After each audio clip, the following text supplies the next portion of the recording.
The Locked On Podcast Network presents the College Sports Big 3 in 30. The three biggest stories in college sports.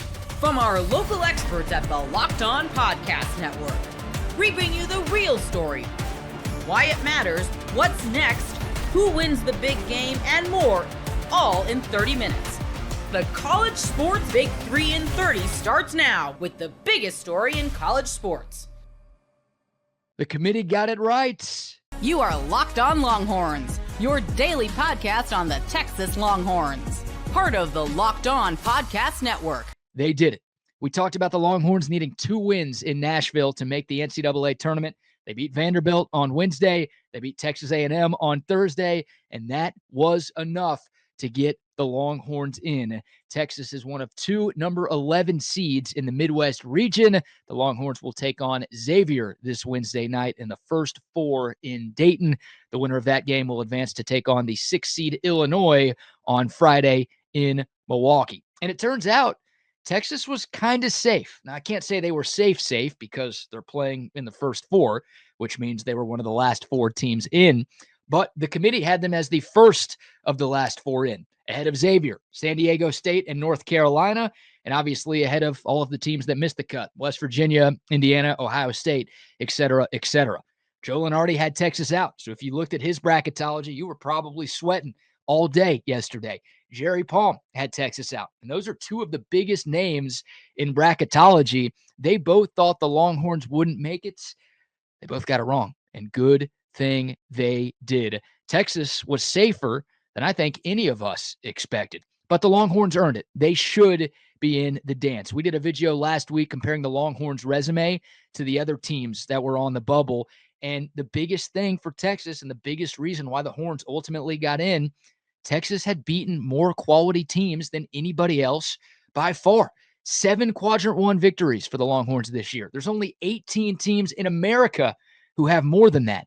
And none of those 18 teams are on the bubble, by the way. They were all safely in the dance. So I get it. 6-12 in the SEC, not great, but every tournament game is a quad 1 game. And in my eyes, the committee's job is to put teams in who actually have a chance to win games against good teams.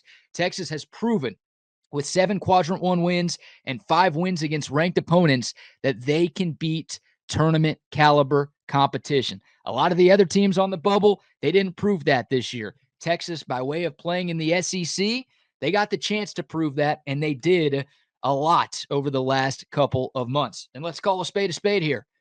SEC bias is what got Texas in. I mean, I complained about SEC bias forever when Texas wasn't in the SEC. Now that the Longhorns are in the SEC, I'm a huge fan of SEC bias. But really, the Southeastern Conference had the best season a single conference has had in modern college basketball. That was represented with the bracket. The fact that 14 SEC teams got into the dance, shattering the Big East record of 11 that they set a little more than a decade ago. 14 SEC teams got in, and a lot of those SEC teams were seated a little bit higher than most bracketologists thought. This conference got a ton of love from the selection committee, and deservedly so. This conference was incredibly good and incredibly deep. And yeah, 14 of 16 teams got in. I feel like LSU and South Carolina should be relegated or something. Maybe they should get kicked out for not being able to make the dance when everybody else did. But no, again, if Texas went 6-12 in the Big 12 this year, they're not even sniffing the NCAA tournament. Hell, look at West Virginia, the first team out. They had a much better conference record than Texas, but they didn't play in the SEC. So Texas, again, got plenty of opportunities to play against quality competition. And even in some of the games the Longhorns lost, they were very close and very competitive. They played Tennessee close in Austin. They played Auburn close in Austin. Obviously, look at the wins that they put up as well. To me, it was kind of a no-brainer, especially considering the fact that we didn't get a ton of bid stealers over the weekend. I was watching that Memphis UAB game yesterday, kind of freaking out, like, oh my God, I hope UAB doesn't take Texas's spot. But when you look at the teams that were on the bubble, again, to me, it was clear and obvious. Yes, I'm biased. Look at the hat I'm wearing. Look at the Mo Bamba Time to Hoop shirt I'm wearing. Look at this TV screens behind me.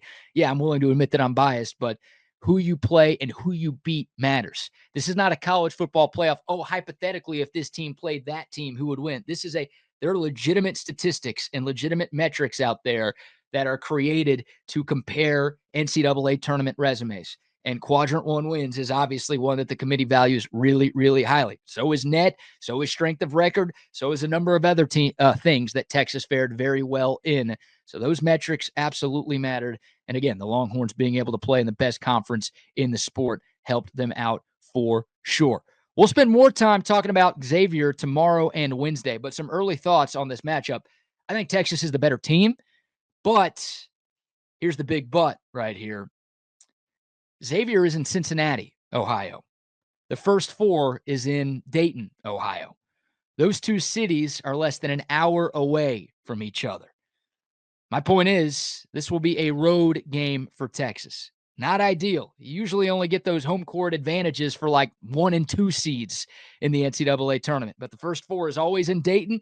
Xavier not good enough to get a field of 64 spot, so they're playing in the first four.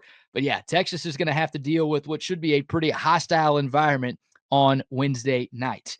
Another interesting storyline. If you believe reports, a few years ago, there were reports out there that said if Rodney Terry didn't get the full-time job after 2023, Chris Del Conte was very seriously interested in hiring Sean Miller, who's Xavier's coach. He was their coach back then. He's the Musketeers coach right now. I wonder if the winner of this game on Wednesday gets to coach Texas this year. I don't know if that's the actual prize. The actual prize will be getting to play Illinois on Friday and, not having your season come to an end. But that is interesting there. I have no idea what the future holds for Rodney Terry. Maybe Texas making it to the tournament keeps him around. Maybe Texas needs to win this game on Wednesday. Maybe Texas needs to win a few games for RT to get brought back in 2026. But you do wonder if, where there's smoke, there's fire. There was a lot of smoke surrounding Sean Miller's name a couple of years ago. Could he be a target for the Longhorns if CDC makes a move whenever the season is over? By the way, Texas did beat Xavier in 2023 in the Sweet 16, 83-71. And the Longhorns run to the Elite Eight that season. That game was never close. Like Rodney Terry got the better of Sean Miller a couple of years ago. So Xavier, 21-11 this year, 13-7 in the Big East. That was good enough to have them tied for fourth. Only one quadrant one win at Marquette against Shaka Smart, funny enough. But that's the biggest blemish on the resume. Again, much better record than Texas, but just one quadrant one win for the Musketeers all season long. It's why some folks weren't sure that they were going to get in the dance. Their best player is a guy named Zach Fremantle. I feel like he's been there for about 15 years. He's a stud, their leading scorer, their leading rebounder. He is a matchup nightmare because he has size and he can stretch the floor. Ryan Conwell averages about 16 points per game. He's their second leading scorer. He's a 42% three-point shooter. It's a very experienced team, right? Early thoughts on Xavier, just looking at Ken Palm, they're the second most experienced team in the country. Now, in the era of the transfer portal, a lot of those guys' experience came at other schools. But when you're just looking at how much Division I college basketball that roster has played, second most in America. It's a great passing team. They're an elite three-point shooting team, sixth in the country in that stat. That always scares me. I don't like running into teams that can shoot incredibly well in the tournament because, of course, you only get one chance against them to win. But they're not super big. And I think, again, I think this is a game that Texas can win. I wish Xavier was located in like West Virginia or Nevada or Washington or anywhere else outside of Ohio. But I still think Texas has a shot to win this game and move on to the round of 64 to take on Illinois. The good news for Texas, and I'll let you hear from Rodney Terry here in a moment, but the good news for Texas, the first four started in 2011 when they expanded the tournament from 64 to 68.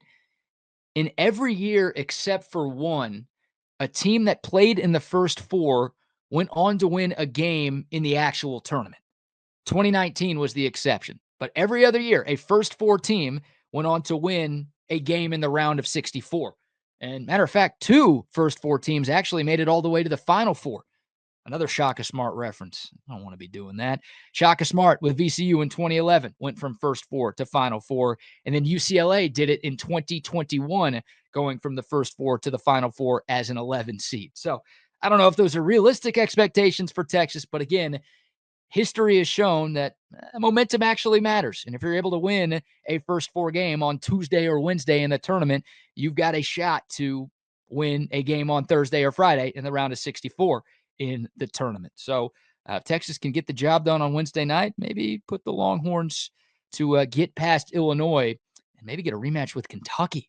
Texas beat Kentucky in the regular season. I wouldn't hate seeing that on, what would that be, on Sunday in the round of 32. Obviously, that's going to take the Longhorns winning 2 games before we get there. All right, let's let you hear from Rodney Terry, the head coach of the Texas men. He had a press conference right after Selection Sunday down on campus yesterday. Here's RT's opening thoughts on making the dance and this matchup with Xavier. I'm excited about where we are. Obviously, we've loved to have won a few more games. Sure. I've been here 13 years, and, we understand what the standard expectations are at the University of Texas, and we don't shy away from that. And but we are excited about this opportunity to continue to play, and we've been granted 40 more minutes, just like everybody else in this tournament, and we're going to be excited about competing and obviously have a really good challenge in a very well coached Xavier team. A lot of respect for Sean Miller. I've had a chance to coach against his teams for a number of years, and his teams are always, really good offensively. They play really fast in transition, and this team here in particular is a really good defensive team. So Sean's always done a great job. A lot of respect for Sean Miller. Yeah, Sean Miller's a great coach. Was at Arizona for a number of years, had some tournament success there, got let go after an NCAA scandal a few years ago, took the Xavier job where he was before he took the Arizona job, and the Musketeers back in the tournament again. So he is a very good coach, and we'll see. It's round 2. Rodney Terry got the better of Sean Miller in round 1 back in 2023. They will square off in the first 4 here in 2025. Again, we will continue to preview Texas and Xavier over these next couple of days before we get to Wednesday nights. March Madness is here, and FanDuel is giving you the chance to get in on the action like never before. Right now, new customers can get $200 in bonus bets when your first $5 bet wins. That's $200 extra bucks to use on everything from buzzer beaters to Cinderella stories and who's cutting down the nets. You've got to have those 5-12s. Got to pick a couple 2-tree 12s to win in there. Got to get a 13 maybe to beat a 4. FanDuel makes it easy to back them with spreads, totals, game props, with tournament games happening almost every day. There's always something exciting to bet on. The FanDuel app is simple to use, and when I win, I get paid instantly. No waiting around. Looking ahead to the first 4, there's an interesting matchup for the right to play Auburn. We got to find a way to make these games interesting, right? Alabama State takes on St. Francis, PA. FanDuel has Alabama State favored by 3.5. Visit FanDuel.com to get in on the college hoop action all tournament long. They were screwed by the committee. You are Locked On Hoosiers, your daily podcast on the Indiana Hoosiers. Part of the Locked On Podcast Network, your team every day. Indiana left out of the NCAA tournament in 2025. The Mike Woodson era in Bloomington is officially over. And I'm going to say this as plain as I can. You heard it already, and I'm going to say it again. The Hoosiers got screwed by the NCAA tournament committee. And the fact that the people who are on that committee are also serving as active athletic directors, not all of them, but enough, and one all-important one, it's unacceptable to me, I feel like. And Indiana got left out and had an argument to be in there. I think that West Virginia had an argument to be in there. I think Ohio State had an argument to be in there. Heck, even Boise State had an argument to be in there. But I'm glad that the SEC got their 14th team in with Texas, and I'm glad that North Carolina, with one quad 1 win, is going to be able to play in the NCAA tournament. I don't care that it's in the first 4 in Dayton. The fact that they even sniffed the NCAA tournament is a disgrace. It's a joke, and they should all be flat out embarrassed. They absolutely should. You take that baby blue away and the UNC logo off of it and just put gray colors and letters on it, there's not even a discussion about them making the NCAA tournament. Give me a break, right? And so Indiana, while we did not have a good season by any means, did I think we deserved to be there? I think we deserved to be in the conversation. And I thought going into Selection Sunday, you could look at any bracketology, right? There are 8, 10 of them, whatever the case may be. You can look at any bracketology going into this selection Sunday, and Indiana was in half of them and out on the other half of them. Some had us playing in a play-in game. Some had us solidly in. Some had us solidly out. Well, the committee got together and decided that not only were we not going to make the tournament, we weren't even the first team out. We were the second team out behind West Virginia. And man, I can't grasp that. I just can't. And again, did Indiana play good enough this season to deserve to have a huge argument here? Well, that's up for you to decide. I think we should have been in the discussion. And sounds like we were, but we got booted for a team with one quad one win. So congratulations to Hubert Davis in North Carolina for being probably the worst team to ever make the NCAA tournament. But for us to be left out and be the second team out is truly incredible to me. And you could say, hey, win more games and you don't have to worry about it. You're absolutely right. But I thought a win over Purdue and Michigan State down the stretch would have been good enough. I told you that game against Oregon in the Big Ten tournament was a big deal, and we weren't able to do it. That game against Ohio State was obviously important, but not important enough, apparently, to the committee, because the Buckeyes were right there too, and they didn't make it to the NCAA tournament. So the Big Ten ends up getting 8 teams in. The SEC gets 14 teams into the NCAA tournament. They're a great conference. They are. But do they really deserve 14 compared to everybody else? I don't think so, but it is what it is. And now the Mike Woodson era is officially over in Bloomington. And so the question becomes, now what? Now what do we do? Now what happens to Indiana? Well, that's pretty simple, and we'll talk about that coming up in just a few moments. But before we do, want to let you know that this bonus episode of Locked on Hoosiers here on the channel is brought to you by Supply House. Okay, Supply House is a place that you can get all the supplies that you need from the site made for skilled trades. Supply House, whether you're in plumbing, HVAC, electrical work, Supply House is the reliable way to order products online. Their easy to use website is packed with helpful resources and the latest product info to help you get the job done right. Plus, with a complete inventory of over 200,000 parts from 400 plus top brands, you'll find exactly what you need, delivered fast from coast to coast. Need help with an order? Supply House offers expert support and industry-leading service, so you'll always talk to a real person. And for trade pros looking for an extra edge, their free Trade Master program offers exclusive perks like a dedicated phone line, free shipping, and discounts on every order. Thousands of skilled professionals are already taking advantage, and now it's your turn. Join the Trade Master program today at supplyhouse.com/TM and start ordering plumbing, HVAC, and electrical supplies with just a few clicks. Plus, use the promo code SH5 for 5% off your first order. That's at supplyhouse.com. Today's episode, this bonus episode, an immediate reaction episode, is also brought to you by Wayfair. Your home should reflect your style, and with Wayfair, it's easier than ever to make that happen. Whether you're looking for a simple refresh or you're tackling a big home project, Wayfair has everything you need all in one place. Wayfair's huge selection makes it easy to find the perfect piece no matter your space or your budget. From cozy furniture and stylish decor to kitchen essentials and outdoor must-haves, Wayfair has it all, and at prices that fit your budget. The site made it simple to compare styles, and my order arrived fast with free delivery. I ordered a TV stand from Wayfair. Why? Because the prices were great, the selection was awesome, and it was super easy. Head over to wayfair.com and find something that's just your style today. That's WAYFAIR.com.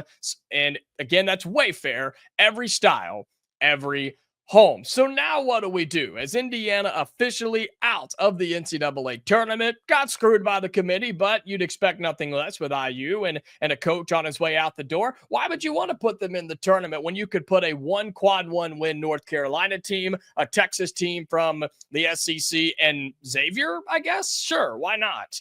For Indiana, 4 quad one wins. Guess that wasn't enough. 6 quad one wins from West Virginia. Guess that wasn't enough. But thankfully, we put the North Carolina Tar Heels in the NCAA tournament.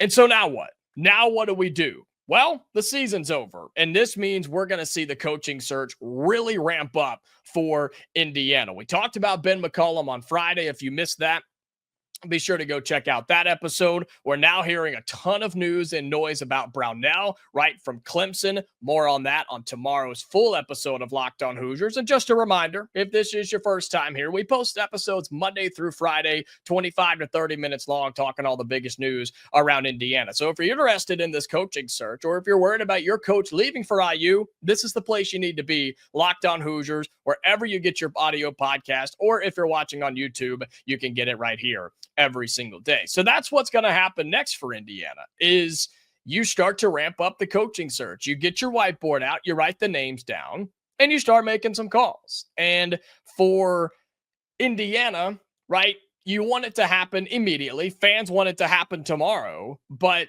you're going after a lot of coaches as of late that are in the NCAA tournament, and you're going to have to wait until they're no longer actively coaching to have those true conversations. I think some feelers have been put out there. I think you even have some communication going on right now between IU and maybe some of the camps of these coaches, but to get them on the phone, they can't be actively coaching. So think about that and keep that in mind. I just wish that this team would have one more shot. Was I confident in Indiana making a run in the tournament? No, not really, but I wanted to see guys like Trey Galloway get another shot. I wanted to see guys like Anthony Leal get another shot. I wanted to see some of the transfers, right? Like Umar Ballo or Luke Goody get a shot at the NCAA tournament, or somebody like Malik Renew, who put so much into this program in just a short amount of time, and they're not going to get that chance. And there's no telling what this team is going to look like next year to start the year. I would guess it's going to be just bare bones and have to restart from the ground up. And maybe that's not such a bad thing, but I can't get over sitting there watching the selection show. As soon as I saw North Carolina and Texas both get in, I knew right there that we weren't going to make it. And so while it sucks to have the season come to an end, you can now fully focus. If you are Indiana basketball, if you're Scott Dolson, the AD, you can fully turn your attention to the coaching search. March Madness is here, and FanDuel is giving you the chance to get in on the action like never before. Right now, new customers can get $200 in bonus bets when your first $5 bet wins. That's $200 extra bucks to use on everything from buzzer beaters to Cinderella stories and who's cutting down the nets. You've got to have those 5-12s. Got to pick a couple 2-3 12s to win in there. Got to get a 13 maybe to beat a 4. FanDuel makes it easy to back them with spreads, totals, game props, with tournament games happening almost every day. There's always something exciting to bet on. The FanDuel app is simple to use, and when I win, I get paid instantly. No waiting around. Looking ahead to the first 4, there's an interesting matchup for the right to play Auburn. We got to find a way to make these games interesting, right? Alabama State takes on St. Francis, PA. FanDuel has Alabama State favored by 3.5. Visit FanDuel.com to get in on the college hoop action all tournament long. The West Virginia Mountaineers left out of the NCAA tournament. You are Locked On West Virginia, your daily podcast on the West Virginia Mountaineers, part of the Locked On Podcast Network, your team every day. I wasn't expecting this. As the bracket started to be laid out and things started happening, as soon as Vanderbilt got in, I knew we were in trouble. When North Carolina got in, I knew for sure we were out. Like I was telling everybody, like once those two happened, there was no margin for error, and we never get the benefit of the doubt, right? So I knew that was going to be the case. Like that's why I'm able to do this so quick. I went ahead and changed everything. I had a whole different. I made my thumbnail hours ago. West Virginia's going dancing, with Darren DeVries jumping up and down in the air. I was all excited about that. And in reality, West Virginia's in the first 4 out. According to Nicole Auerbach, she just posted, West Virginia was one of the first 4 out with Indiana and a couple other teams. I have to go back and look. So obviously, West Virginia won 6 quad 1 games, didn't have a bad loss on the resume, although you could argue Colorado was a bad loss. Certainly the TCU game was a bad loss. And I said it all year long. The most important thing you can be doing come March Madness or come March is playing well. And West Virginia was not doing that. They were not playing well towards the end of the year, not by the standards that were set in the beginning of the year, right? West Virginia was playing poorly comparatively to the first 17 games. We know that. Once the teams figured out Javon Small, it was tough sledding from there. So I still think West Virginia deserved to get in based off of merit, but certainly I can see how the committee justified this by looking at them and saying, look, if you like, let's just pull up the schedule really quick. Very frustrating, guys. Very frustrating, I know. Okay, so in West Virginia's last, let's look before Iowa State and after Iowa State, because I feel like that was a turning point in the season. What I considered the flu game or whatever happened there when everybody got sick. And then we had Arizona State right after that. It was just a bunch of weirdness all in a row happening.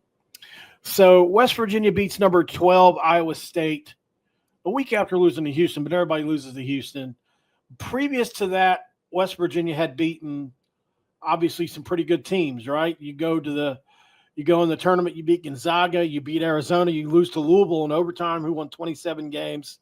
You beat Georgetown, you beat NC Central, and a lot of these teams didn't help. Our non-conference wasn't great outside of the three in the tournament, Gonzaga, Arizona, Louisville. But then you've got Georgetown, NC Central, BCU, Mercyhurst, right? You even had UMass in there. None of these teams ended up being good, including Pitt, which was a really bad loss when you look at it.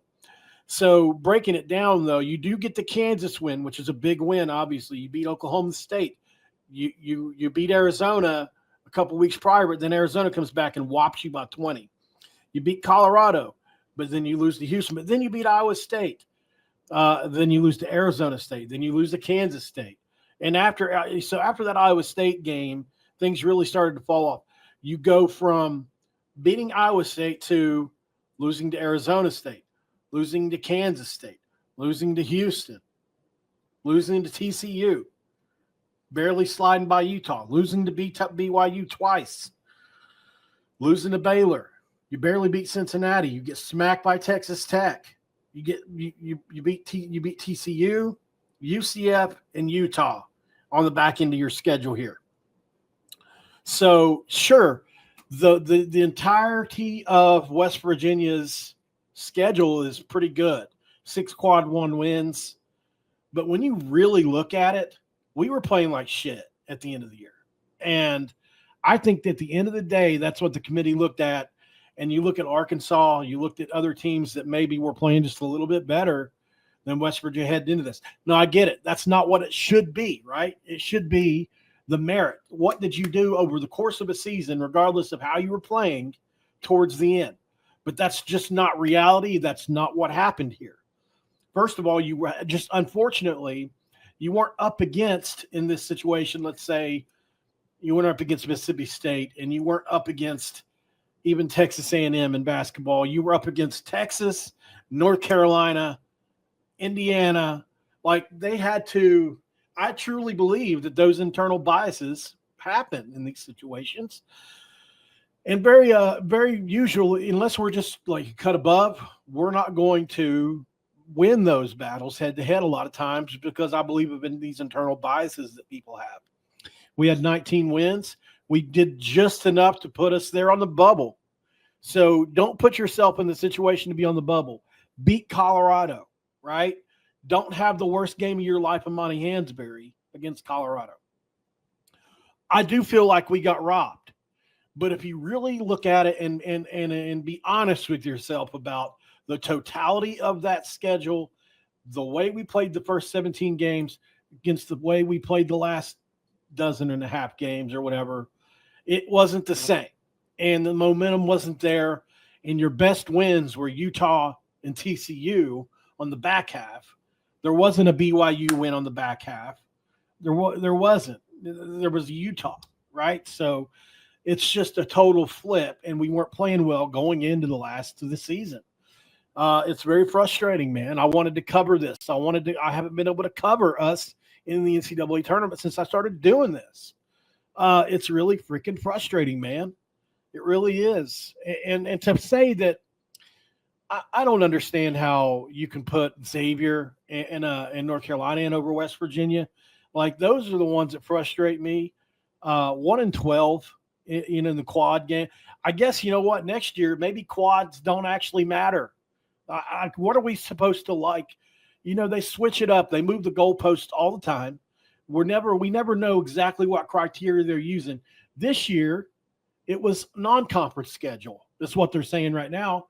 Non-conference schedule matters, guys. Not quad one wins. Not the conference.